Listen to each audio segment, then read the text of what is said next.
Hello, আসসালামু আলাইকুম। ওয়ালাইকুম সালাম। জি, তোমার নাম কি? খুদেজা। খোদেজা। বাড়িটা কোথায়? বাঞ্ছারামপুর।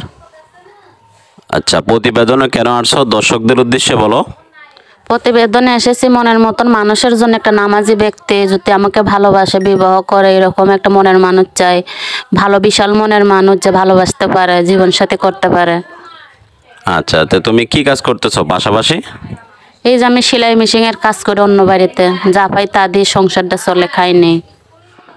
আচ্ছা, তোমাদের ফ্যামিলিতে কে কে আছে? ফ্যামিলি আব্বু আছে আর সতাই আম্মু আছে। নিজের আম্মু ফালায় তো গেছে, খোঁজ খবর নিছে না। তার জন্য সতাই মার নির্যাতনে অনেক কষ্ট আছে। একটা নামাজি ব্যক্তি পেলে, মনের মতন একটা মানুষ পেলে তার কাছে বিবাহ বসবো। তুমি তো দেখতে মাশাল্লাহ খুবই সুন্দর। আর তোমার নাম্বারটা বলতে পারবা? না ভিডিও স্ক্রিনে আমি দিয়ে দিব। আমি নাম্বারটা বলতে পারবো না, ভিডিও স্ক্রিনে দিয়ে দিও।